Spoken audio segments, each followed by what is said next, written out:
Hello students, welcome to physics classroom. I hope कि इससे पहले जो भी हमने कंसेप्ट्स पढ़े हैं आप लोगों ने अच्छी तरह से रिवाइज किए हैं। तो आपने पिछले लेक्चर्स में देखा था कि जो हमारे पास दो तरह के चार्जेस आए थे, पॉजिटिव चार्ज और नेगेटिव चार्ज। जो सिमिलर चार्जेस थे वो एक दूसरे को रिपेल करते हैं और जो अनलाइक चार्जेस हैं वो एक दूसरे को अट्रैक्ट करते हैं। आज हम पढ़ेंगे कूलम्स लॉ, जिसमें हमें पता चलेगा कि जो फोर्स है अट्रैक्शन या रिपल्शन की जो चार्जेस के बीच में है उसकी वैल्यू क्या है, उसकी मैग्नीट्यूड क्या है। तो शुरू करते हैं। कूलम्स लॉ इन इलेक्ट्रोस्टैटिक। यहाँ पे बेटा हम लेंगे दो point charges Q1 and Q2, जिनमें डिस्टेंस क्या है, हम अपनी तरफ से लेंगे डिस्टेंस क्या है, स्मॉल r। जब जब बेटा हम कूलम्स लॉ पढ़ेंगे हम बार बार बोलेंगे पॉइंट चार्जेस, हम वर्ड यूज करेंगे point charges.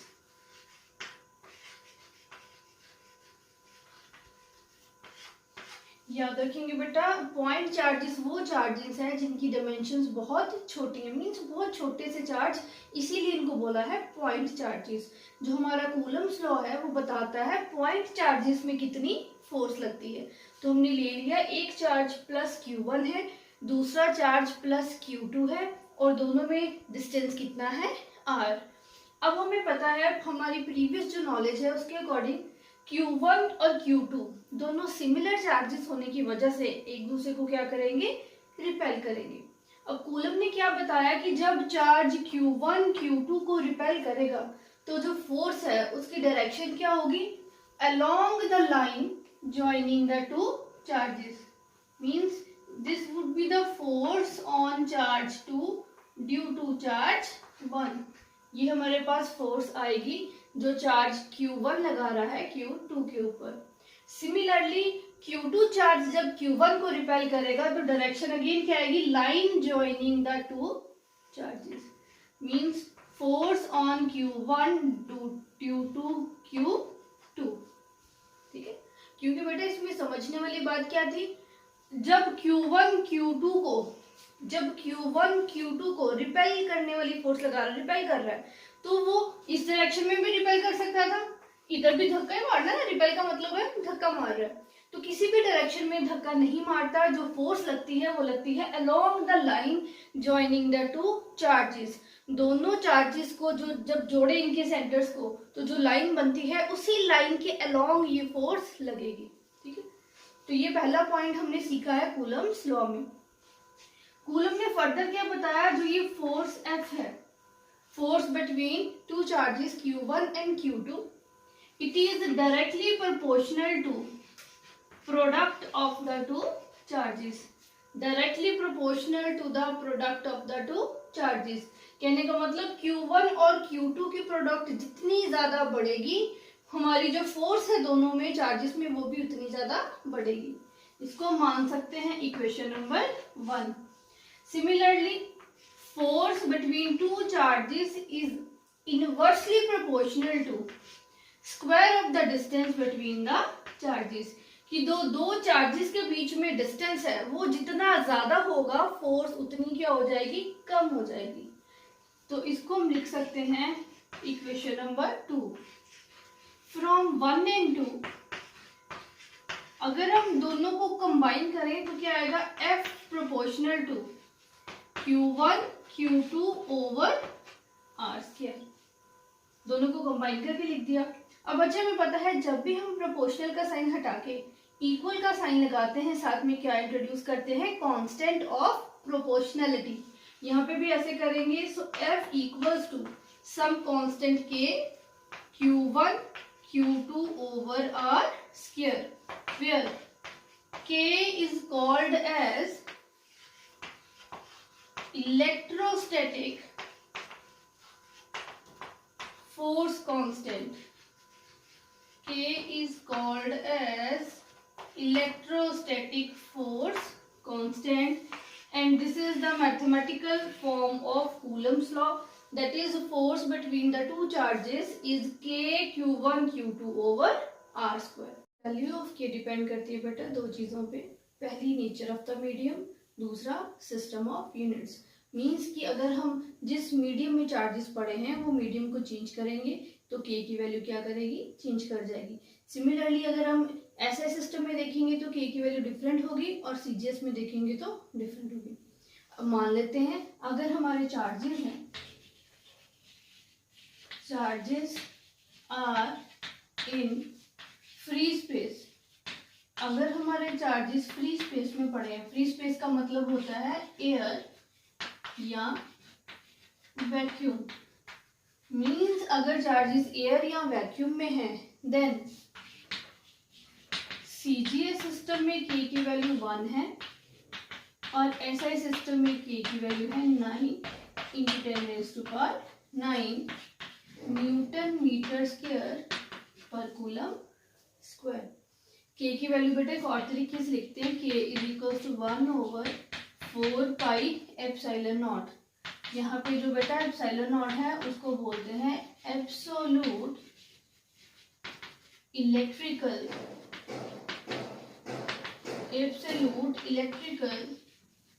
Permittivity. Absolute electrical permittivity वो फैक्टर है जो हमें बताता है कि कोई भी इलेक्ट्रिक फील्ड किसी पर्टिकुलर मीडियम में कैसे इफेक्ट होती है और उस मीडियम को फील्ड कैसे इफेक्ट करती है। तो इलेक्ट्रिक फील्ड में क्या चेंजेस आते हैं जब हम किसी पर्टिकुलर मीडियम में चार्जेस को रखते हैं, वो हमें बताता है फैक्टर एप्सिलॉन नॉट, जिसको हम बोलते हैं एब्सोल्यूट इलेक्ट्रिकल परमिटिविटी।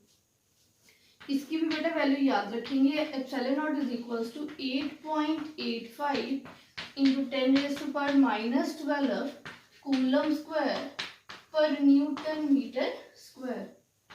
सो एप्सिलॉन नॉट की वैल्यू ये आपको लर्न होनी चाहिए थ्रू आउट, और के की वैल्यू भी आपको लर्न होनी चाहिए, ठीक है। सीजीएस में याद रखेंगे कि हम किस मीडियम की बात कर रहे हैं, फ्री स्पेस की बात कर रहे हैं। फ्री स्पेस का मतलब एयर या वैक्यूम में जो हमारे चार्जेस हैं या तो एयर में है या वैक्यूम में है। तो सीजीएस में के की वैल्यू 1 है और एसआई सिस्टम में 9 इंटू 10⁹ न्यूटन मीटर स्क्वायर पर कूलम स्क्वायर के यूनिट्स हैं, जो हम की कूलम्स लॉ की इक्वेशन से आराम से निकाल सकते हैं। के की वैल्यू कैसे लिखते हैं, 1/4 pi epsilon not. Epsilon not को हमने नाम दिया एब्सोल्यूट इलेक्ट्रिकल परमिटिविटी और इसकी वैल्यू क्या है 8.85 into 10⁻12 coulomb square per newton metre square. ये सारी वैल्यूज बेटा जो हमने लिखी के की और एप्सिलॉन नॉट की, किस मीडियम की बात कर रहे हैं, हम फ्री स्पेस की बात कर रहे हैं, ये याद रखना है। अगर मीडियम चेंज हो जाएगा तो एप्सिलॉन नॉट की जगह के की वैल्यू क्या आएगी 1/4 पाई एप्सिलॉन, फिर हम एब्सोल्यूट की जगह से लिखेंगे electrical permittivity of the given medium. Clear?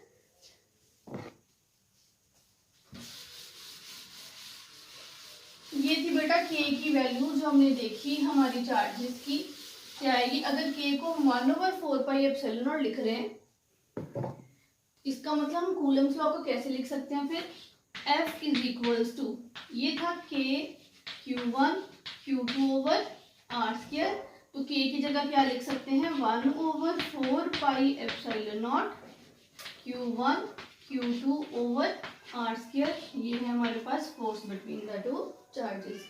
अब हमें पता है फोर्स बिटवीन टू चार्जेस, ये आ गया कूलम्स लॉ से। फोर्स क्या है, वेक्टर क्वांटिटी है, इसका मतलब हम अपने कूलम्स लॉ को वेक्टर फॉर्म में भी लिख सकते हैं। तो हम अगला टॉपिक पढ़ेंगे Coulomb's law in vector form, Coulomb's law in electrostatics in vector form.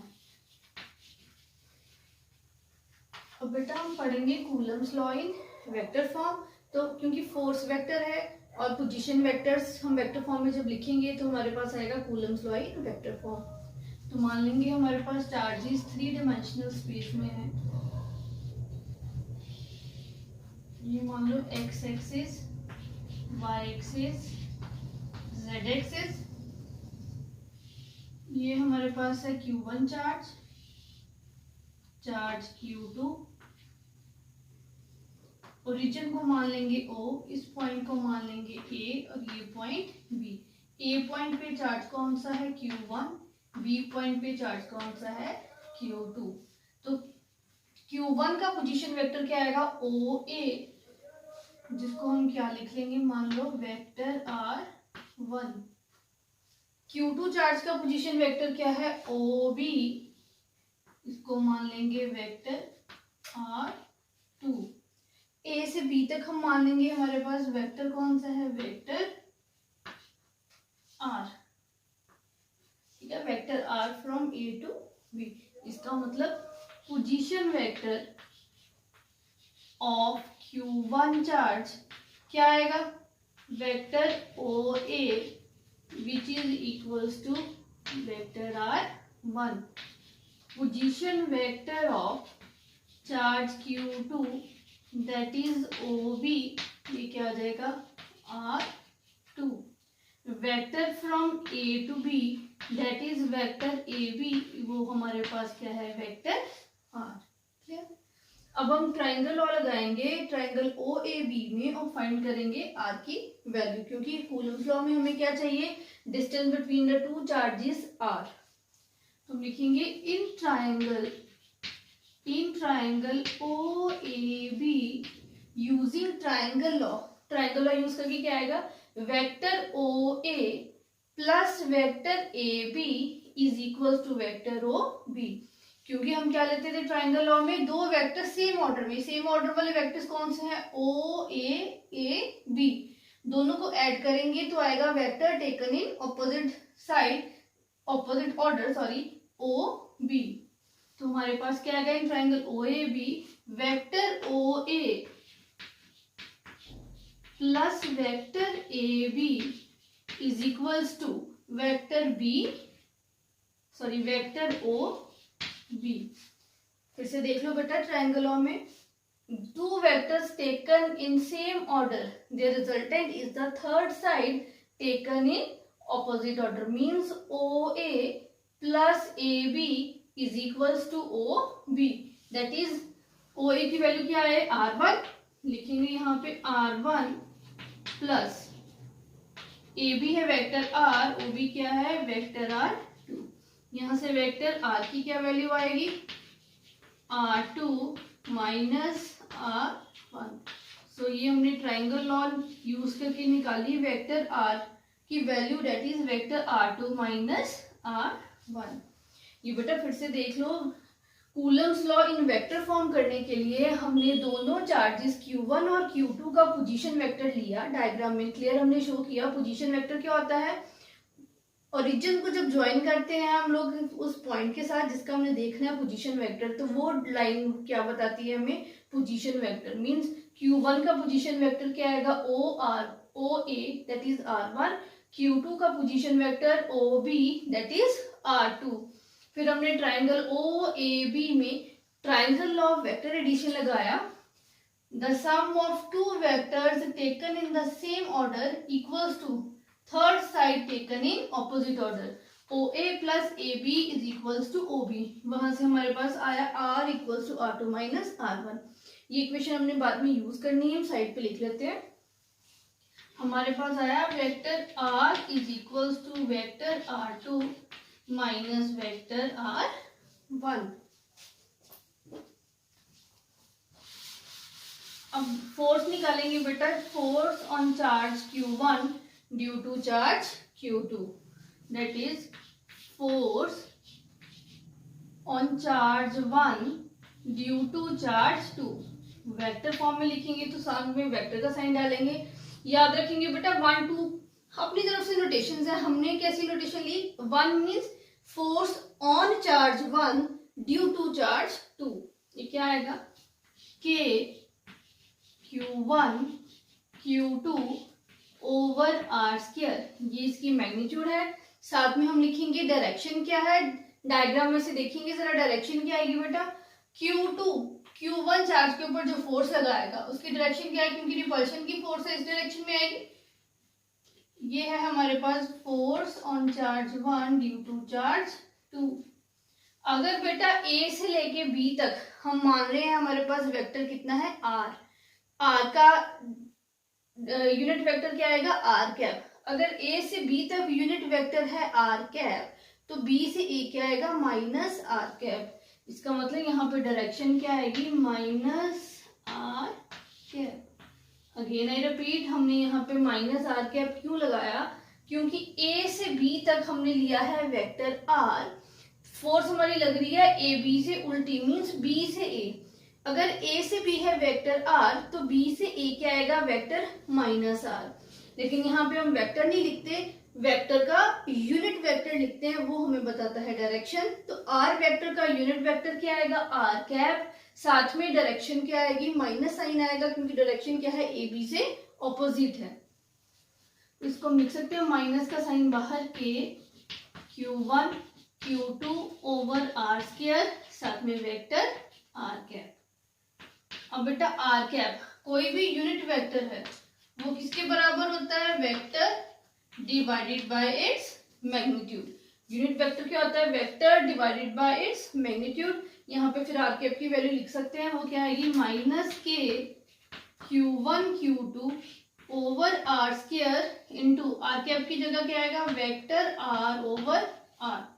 ये आर स्क्वायर के साथ मल्टीप्लाई हो जाएगा तो क्या आएगा, minus K Q1 Q2 vector R over R cube, vector R over R cube. ये आया F12 क्या है, minus K Q1 Q2 vector R over R cube. अब बेटा वेक्टर आर की वैल्यू हमने निकाली है R2 माइनस R1, यहाँ पे क्या करेंगे, फिल करेंगे। मैं ऊपर से बोर्ड रब कर रही हूँ थोड़ा। तो हमारे पास force on charge 1 due to charge 2 क्या आएगी, minus K Q1 Q2 vector are की जगह क्या लिख सकते हैं, वेक्टर R2 माइनस R1। नीचे क्या है, R cube, means R2 minus R1 mod cube. क्योंकि बेटा वेक्टर आर की वैल्यू क्या थी, R2 माइनस R1, तो मैग्नीट्यूड था R2 माइनस R1, साथ में क्या है, पावर 3। तो ये हमारे पास आ गई force on charge Q1 due to Q2 in vector form. इसको हम मान सकते हैं इक्वेशन नंबर 1। सिमिलरली बेटा हम लिख सकते हैं फोर्स ऑन चार्ज Q2, वो किस डायरेक्शन में आएगी, Q1 Q2 पे इस डायरेक्शन में फोर्स लगाएगा, ये आएगी हमारे पास force two 1, that is force on Q2 due to Q1, force on 2 due to 1। अब बेटा सिर्फ डायरेक्शन चेंज है, F21 F12 के क्या है, ऑपोजिट डायरेक्शन में है, मींस ऑपोजिट डायरेक्शन में है तो साइन क्या आएगा, ऑपोजिट आएगा। यहाँ पे अगर माइनस है तो यहाँ पे क्या आएगा, प्लस। बाकी वैल्यू क्या आएगी, सेम आएगी, क्योंकि डिस्टेंस भी सेम है, Q1 Q2 वही है जो यहाँ पे, वही हम सेकंड केस में लिख रहे हैं। तो क्या आएगा कि Q1 Q2 R2 minus R1 over R2 minus R1 cube, this is equation number 2। हम लिख सकते हैं from 1 and 2 F12 is equals to minus F21, F12 is equals to minus F21। इसका मतलब यहाँ से क्लियर पता चल रहा है जो हमारा कूलम्स लॉ है वो ओबे करता है न्यूटन्स थर्ड लॉ, क्योंकि हमारे पास आ रहा है F12 is equals to minus F21। ये था बेटा हमारा Coulomb's law in vector form. ये इंपॉर्टेंट है क्योंकि फोर्स हमारे वेक्टर है, इसीलिए इसको वेक्टर फॉर्म में रिप्रेजेंट करना जरूरी था। तो F12 और F21 की जो वैल्यू है, मीन्स इक्वेशन नंबर 1 और इक्वेशन नंबर 2 दोनों रिप्रेजेंट करती हैं Coulomb's law in vector form. तो बेटा हमने कूलम्स लॉ पढ़ लिया है कि होता क्या है, उसको वेक्टर फॉर्म में भी देख लिया। हम देखेंगे कि कूलम्स लॉ की लिमिटेशंस क्या है। Limitations of Coulomb's law.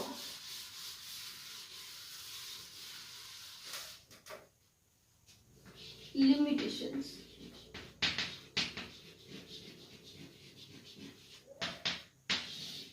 पहली लिमिटेशन क्या है हमारे पास, जो कूलम लॉ है वो सिर्फ पॉइंट चार्जेस के ऊपर एप्लीकेबल है। So Coulomb's law is applicable only for point charges.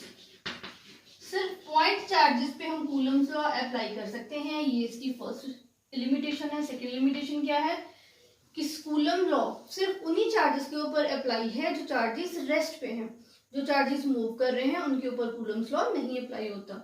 इसका मतलब सेकंड लिमिटेशन क्या आएगी, it is applicable only for charges at rest. सिर्फ जो रेस्ट पे है चार्जेस उन्हीं पे हम अप्लाई कर सकते हैं कूलम्स लॉ। तो यहाँ तक बच्चे आपको आई होप क्लियर हो गया है कि कूलम्स लॉ क्या है। एक बार फिर से रिवाइज कर लेते हैं। हमने आज किया कूलम्स लॉ इन इलेक्ट्रोस्टैटिक्स, जिसमें हमने देखा कि दो चार्जेस के बीच में जो फोर्स थी इलेक्ट्रोस्टैटिक फोर्स, उसका मैग्नीट्यूड हमारे पास क्या आया था, F is equal to 1/4 pi epsilon naught Q1 Q2 over R square. ठीक है, ये हमारे पास कूलम्स लॉ था। फिर हमने देखा था जो हमारा 1/4 पाई एप्सिलॉन नॉट है ये है K की वैल्यू 9 × 10⁻⁹ और एप्सिलॉन नॉट की value 8.85 × 10⁻⁻12 coulomb square per newton metre square. ये वैल्यूज एप्सिलॉन नॉट और K की आपको हमेशा लर्न होनी चाहिए, थ्रू आउट हम न्यूमेरिकल्स में यूज करेंगे। आज के लिए बस बेटा इतना ही पढ़ेंगे। अपनी पढ़ाई पे पूरी कंसंट्रेशन रखनी है आप लोगों ने इन दिनों में, और जो समझाया जा रहा है कंसेप्ट, अगर उसमें कोई डाउट आता है तो आप लोग पूछ सकते हैं दोबारा। तो ये हमने पढ़ा है इलेक्ट्रोस्टैटिक्स लॉ में कूलम्स लॉ क्या है और कूलम्स लॉ को वेक्टर फॉर्म में कैसे लिखते हैं और उसकी लिमिटेशंस क्या है। बाकी करेंगे बेटा नेक्स्ट लेक्चर में। Thank you.